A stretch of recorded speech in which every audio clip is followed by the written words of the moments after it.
देख रहे हैं लाइव 24 न्यूज। यूपी विधानसभा चुनाव के जोर पकड़ते ही आचार संहिता का डंडा प्रत्याशियों पर चलना शुरू हो गया है। इसी के चलते सपा मंत्री अनीस मंसूरी पर आचार संहिता के उल्लंघन का मामला दर्ज कराया गया है। तो वहीं राज्य मंत्री महोदय मुख्यमंत्री और अपना फोटो लगाकर कैलेंडर बांट रहे थे, तो जिसकी अनुमति नहीं ली गई थी। अब पुलिस ने पड़ताल शुरू कर दी है। ये कैलेंडर्स बांट रहे थे जो कि मॉडल कोड ऑफ कंडक्ट का स्पष्ट रूप से वायलेशन था, उल्लंघन था। इस संबंध में जो भी सामग्री करीब कैलेंडर्स हैं, इसमें करीब 12-13 कैलेंडर्स हैं, वो सीज किए गए हैं और उन्हें कन्फिस्केट कर लिया है और इस संबंध में समुचित धाराओं में मुकदमा दर्ज कर लिया गया है।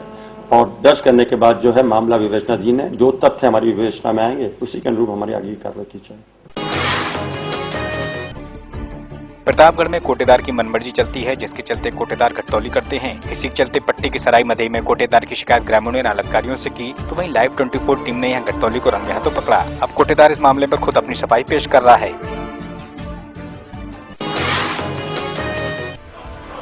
प्राइमरी विद्यालय में अध्यापिकाओं से असलहे के बल पर लूट करने वाले गिरोह के 3 सदस्यों को पुलिस ने गिरफ्तार किया है। पकड़े गए तीनों आरोपियों में से 2 अमेठी के, तो वहीं एक प्रतापगढ़ का है। तीनों की उम्र 25 से 30 साल है। तो साथ ही पुलिस ने इनके पास से तमंचे व नकदी को बरामद कर इनको जेल भेजा है। जनपद अमेठी के दिसंबर माह के अंतिम सप्ताह में 2 थाना क्षेत्रों में अध्यापकों के साथ जो है 2 घटनाएं घटी थी। एक संग्रामपुर थाना क्षेत्र के अंतर्गत और एक मुसाफिर थाना के अंतर्गत, जिसमें 3 अभियुक्त पकड़े गए हैं और उनसे जो सामान लूटा गया था उन सामानों की बरामदगी और जो मोबाइल अध्यापिका से लूटी गई उसकी बरामद की गई है।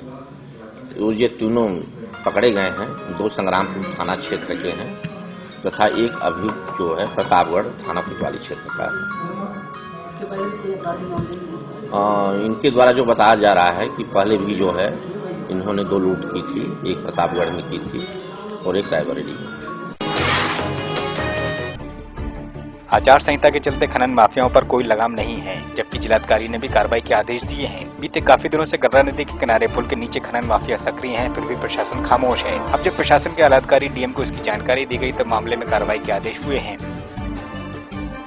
किसी भी जनपद में कहीं पर भी कोई भी अवैध खनन करेगा तो उसके खिलाफ हम लोग कठोर कार्रवाई करेंगे। शासन के भी कठोर निर्देश हैं और माननीय उच्च न्यायालय के भी कठोर निर्देश हैं कि कहीं पर भी किसी भी दशा में अवैध खनन नहीं होना चाहिए। सर, सरकारी भूमि पर खनन का मामला है, हम इसको बहुत गंभीरता से ले रहे हैं और जो भी दोषी होंगे उनके खिलाफ कार्रवाई करेंगे। अभी आपके सामने मैंने एसपी साहब को पत्र भी लिखा।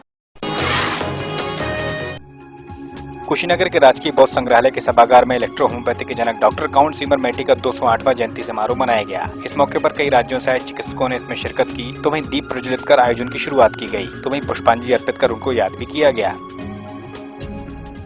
सबसे सस्ती और सबसे सुलभ, जिस दवा का कहीं कोई साइड इफेक्ट नहीं होता है, हमारे इस पैथी के जनक डॉक्टर काउंट सीमर मेटी द्वारा इस पद्धति को इसे धरती पर वरदान स्वरूप दिया गया है। आचार संहिता का पालन कराने के लिए सीओ तेजवीर सिंह के निर्देशन में वाहन चेकिंग को चलाया गया, तो साथ ही वैन से 24 लाख रुपए की नकदी को भी बरामद किया गया।